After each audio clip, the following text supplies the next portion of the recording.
ఎస్ఎండిసి ప్రేక్షకులకు నమస్కారం. నేటి వార్తలకు స్వాగతం.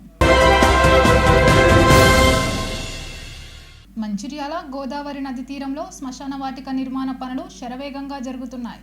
ఈ నెల 26వ తేదీ మహాశివరాత్రి రోజు నాటికి నిర్మాణం పనులు పూర్తి చేసి వినియోగంలోకి తీసుకురావాలని ఎమ్మెల్యే కొక్కిరాల ప్రేమ్సాగర్ రావు ఆదేశించడంతో అధికారులు, కాంట్రాక్టర్, కార్మికులు నిర్విరామంగా శ్రమిస్తున్నారు. దహన వాటికల నిర్మాణం పూర్తి దశకు చేరుకున్నాయి. సొంత ఇండ్లు లేని వారు అక్కడే ఉండి అన్ని క్రియలు నిర్వహించడానికి ప్రత్యేక గదులు, ఎలక్ట్రిక్ వాటిక నిర్మిస్తున్నారు.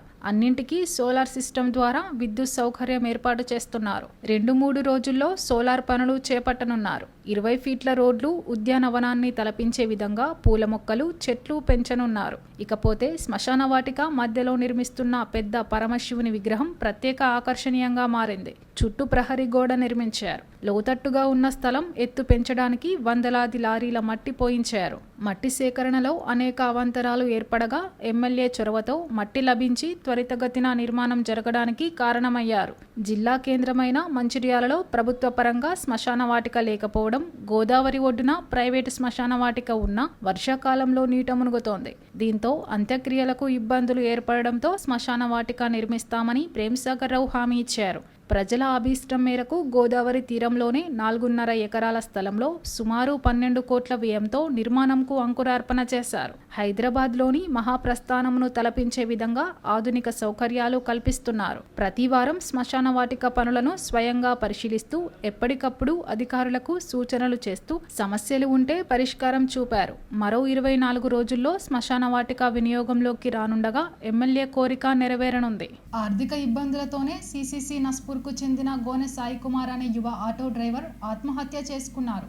పోలీసులు తెలిపిన వివరాల ప్రకారం మంచిర్యాలలోని ఏసీసీ సుభాష్ నగర్కు చెందిన గోనె సాయి కుమార్ గత కొంతకాలంగా సిసిసి నస్పూర్ నాగార్జున కాలనీలో నివాసం ఉంటున్నాడు. భార్య పద్మకు జ్వరం రావడంతో ఈ నెల 30న మంచిర్యాలలో ఆసుపత్రికి తీసుకువెళ్లి అడ్మిట్ చేశాడు. అనంతరం తిరిగి ఇంటికి వచ్చాడు. మరుసటి రోజు ఆసుపత్రికి వెళ్లలేదు. కుటుంబ సభ్యులు ఆయనకు కాల్ చేస్తే ఎంతకు లిఫ్ట్ చేయలేదు. కుటుంబ సభ్యులు ఆందోళనకు గురయ్యారు. సాయి కుమార్ బావమరిది మల్లేష్ రాత్రి ఆయన ఇంటికి వెళ్లి పిలిచాడు.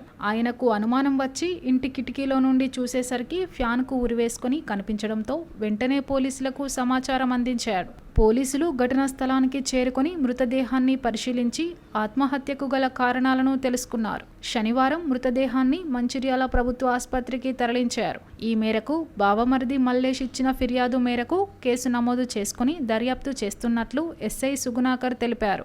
ఆటో నడుపుకుంటూ కుటుంబ సభ్యులతో జీవనం కొనసాగిస్తున్న సాయి కుమార్ అప్పులు, ఆర్థిక ఇబ్బందులతో ఆత్మహత్య చేసుకున్నట్లు చెప్పారు. నేటి ఎస్ఎండిసి న్యూస్ ఇంతటితో సమాప్తం. తిరిగి ప్రసారమయ్యే ఎస్ఎండిసి న్యూస్లో మళ్ళీ కలుద్దాం. అంతవరకు సెలవు. నమస్కారం.